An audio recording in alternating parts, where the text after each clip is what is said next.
तैयारी स्टार्ट। महोदय, आज इस समारोह में सम्मिलित होकर मुझे बड़ी प्रसन्नता हो रही है। विराम। जब से मैं आपके नगर में पहुंचा हूं, आपने जिस प्रेम और उत्साह के साथ मेरा स्वागत किया है, उसके लिए मैं आपको धन्यवाद देता हूं। विराम। मैं जानता हूं कि यह स्वागत किसी व्यक्ति विशेष के लिए नहीं, बल्कि यह देश के प्रति आपके प्रेम का प्रमाण है। विराम। पैरा। भारतवर्ष जब से स्वतंत्र हुआ है, उसके सामने बड़ी बड़ी कठिनाइयां रही हैं। विराम।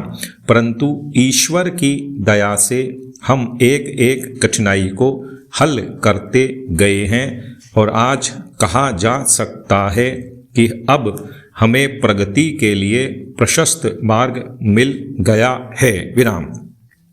यदि हम चाहें और देश के लिए आपस में मिलजुल कर साहस तथा उत्साह के साथ काम करें, तो संसार में ऐसी कोई चीज नहीं जो इस देश के लिए दुर्लभ हो। विराम।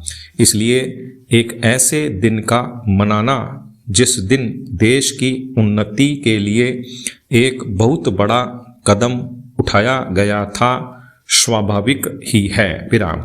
अंग्रेजों के साथ जिस समय स्वराज्य के लिए समझौता हुआ, उस समय उन्होंने और सब चीज़ों के साथ साथ एक काम और किया जिसका परिणाम कुछ भयंकर हो सकता था। विराम। जहां एक ओर अंग्रेजी राज्य सीधे तौर पर चलता था, वहां दूसरी ओर देशी नरेशों के अधीन 600 से अधिक रियासतें भी थीं। विराम।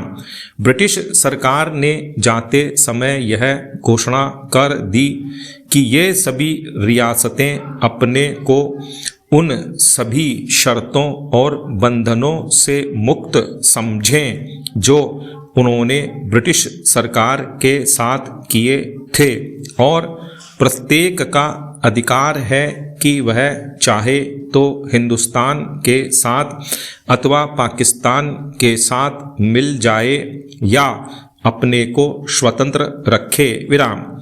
एक नीति के रूप में यह बात बिल्कुल ठीक थी। विराम।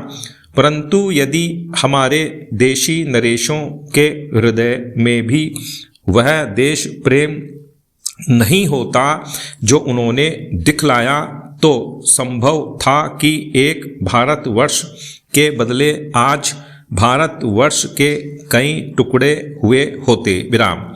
यह समस्या देश के एक भाग में अब तक तय नहीं हो पाई है और वह भाग कश्मीर का है। विराम। उसके लिए हम अभी भी चिंतित हैं। विराम। देशी नरेशों के देश प्रेम, उनकी दूरदर्शिता और समय को पहचान कर उसके अनुसार अपने को ढाल लेने की उनकी शक्ति के फलस्वरूप ही भारत के 2 टुकड़े हो जाने पर भी विशाल भारतवर्ष आज रह गया है। विराम।